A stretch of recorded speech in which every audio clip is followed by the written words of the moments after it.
কৃষকদের বিক্ষোভ ঘিরে উত্তাল ত্রিপুরা খোয়াই জেলা তেলিয়ামুড়া। 2-3 দিনের প্রচণ্ড বৃষ্টিতে নাজেহাল অবস্থা তৈরি হয় ত্রিপুরা খোয়াই জেলা তেলিয়ামুড়া কৃষি নিয়ন্ত্রিত সবজি বাজারে।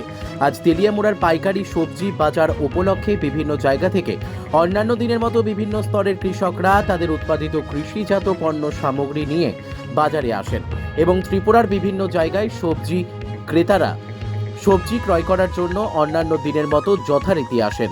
তবে কিছুক্ষণের মধ্যেই বিপত্তি তৈরি হয়, জলকাদায় একাকার হয়ে যায় তেলিয়ামুড়া সবজি বাজার প্রাঙ্গণ। দিকে দিকে কৃষকদের নানান প্রকারের পণ্য সামগ্রীগুলি জলকাদায় নষ্ট হতে থাকে। প্রয়োজনীয় দাম শুধুমাত্র বাজারের অব্যবস্থার জন্য বিভিন্ন স্তরের কৃষকরা পাচ্ছেন না, এই অভিযোগ তুলে একটা সময় ব্যাপক অসন্তোষ তৈরি হতে থাকে কৃষকদের মধ্যে।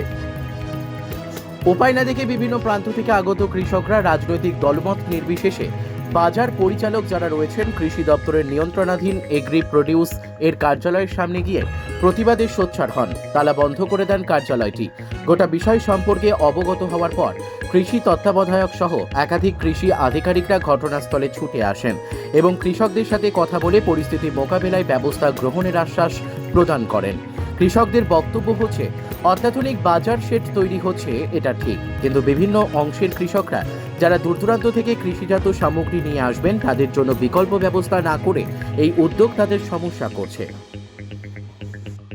এটা একটা মার্কেটের দেখেন, এখানে বড় একটা মার্কেটে একটা বিল্ডিং উঠতেছে। এটা কৃষকের সাথেই কিন্তু আমরা এই মার্কেটের বিল্ডিং হইতেছে 14.5 কোটি টাকা করে।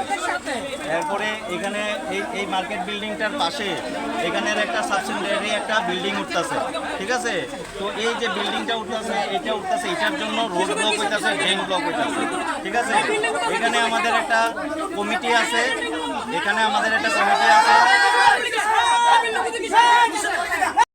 দীর্ঘদিন ধরে আশ্বাস দিতেছে, চেয়ারম্যান সাহেব আমরা লইয়া ঘুরছে, আশ্বাস দিছে যে ইয়ে করবো, রাবিশ ফলাইছে না ডাস্টবিন।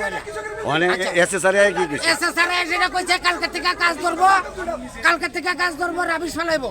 কালকে রাবিশ ফলাইলে এতটুকু আরো উঠলো হয়ে যাবো, কারণ এখন বৃষ্টি চলতেছে। আমরা কই দাঁড়াবো, বিকল্প ব্যবস্থা তো তাদের করলো না। কৃষক আমরা কৃষকের কি বিকল্প ব্যবস্থা এটা তো করণ দরকার আছে আগে, তার তো ব্যবস্থা কিছু করলো না। আচ্ছা, এরপরে আরেকটা মিছা কথা কয়ে গেছে, আরেকটা মিছা কথা, ডাইরেক্ট মিছা কথা কয়ে গেছে। এসএ সাহেব কইছে যে আমরা কৃষকের সাথে বিল্ডিং করা হয়েছে, ইটার মধ্যে রুম করা হয়েছে।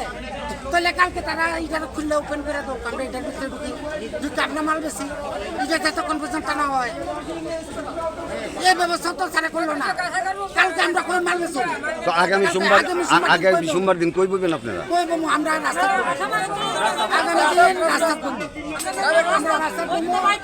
রাস্তা ছাড়া আর কোনো বিকল্প নাই। দেখেন একটা ব্যাগের মধ্যে 5 কেজি 7 কেজি করে প্যাক, এরপরে 30 টাকার মাল 15 টাকা। এই টাকাটা কেটে দিব আমরা, এত ক্ষতি কেটে দিব। ঠিক আছে।